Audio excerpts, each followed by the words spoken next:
Hey guys, this is Nirmal here for Technique, and today we'll have a quick hands-on with the Gionee Elife S5.5, which was launched by Gionee in India. So this is the slimmest phone in the world at 5.5 mm, and apart from being the slimmest phone in the world, it has a great build quality and some good hardware specs as well. So it runs on an Octa Core processor. There's 2 GB RAM, 16 GB internal storage, a 5-inch Full HD display, a 13 megapixel camera and a 5 megapixel front facing camera, and a great build quality. So we'll do a quick hands on with this device. It has a beautiful 5-inch Super AMOLED display with Corning Gorilla Glass protection, so it's a full HD display. And on the top of the display, you have the front-facing camera and the sensors, also the earpiece speaker. And it has the volume keys as well as a power button on the left side, which is pretty unconventional for an Android phone. And you have the SIM tray on the right side. On the top you have the micro USB charging slot, and at the bottom you have this 3.5 mm jack, and on the sides you can see a pretty design, and on the back you have this glass covering and also the 13 megapixel camera along with Gionee branding and the speakers at the bottom. Overall, the device has really good build quality and feels pretty solid in hands, and it's extremely thin at 5.5 mm thickness. And coming on to the UI, it runs the Android 4.2 Jelly Bean with Amigo UI. So it's a custom version of Android 4.2, and it's very similar to what we have on the Gionee Elife P7. So the Amigo UI does not have an app drawer like what we have on the normal Android phones. Instead, it has all the apps on the home screen itself, so that could be an issue for many users. Now, another interesting feature is that it comes with a battery saving option, which will unlike the normal battery saving option, it will cut down the CPU usage. Since it has an octa-core processor, the 2 quad-core processor, it will cut down the CPU usage. So you can see CPU power saving mode, which will increase the battery life in case you're running short of battery. So that's a really good feature to have. And apart from that, you can see all the options like which app is using the battery more on this device. It runs Android 4.2 Jelly Bean, as we have said before, and it's a custom version of Amigo UI. So this version is Amigo UI 2.0, which is already there in Gionee Elife P7.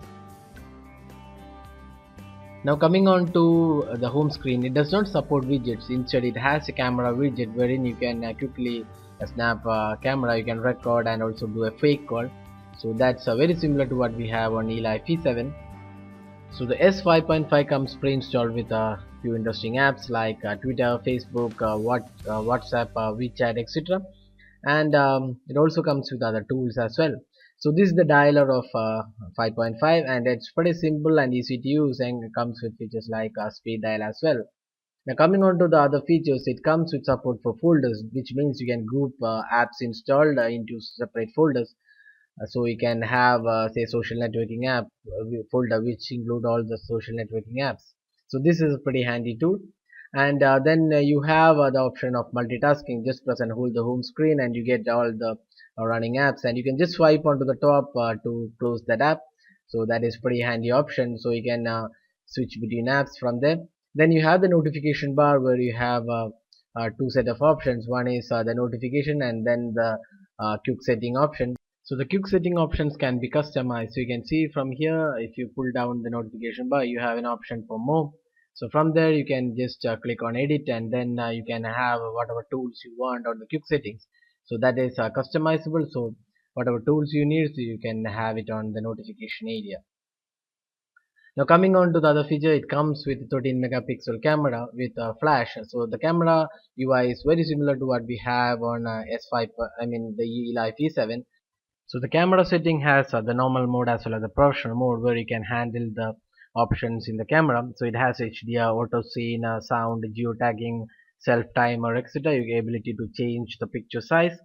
So those are the options available. And if you go to the camera UI, it's pretty simple. You have the option to change the settings on the top. You can switch to front facing camera.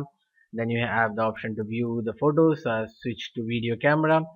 So those options are already available on the camera, and looks a pretty simple camera. You can see here the camera sample is pretty good. The photos taken we tried taking some photos using the S5.5, and it became really good even with the normal room lighting.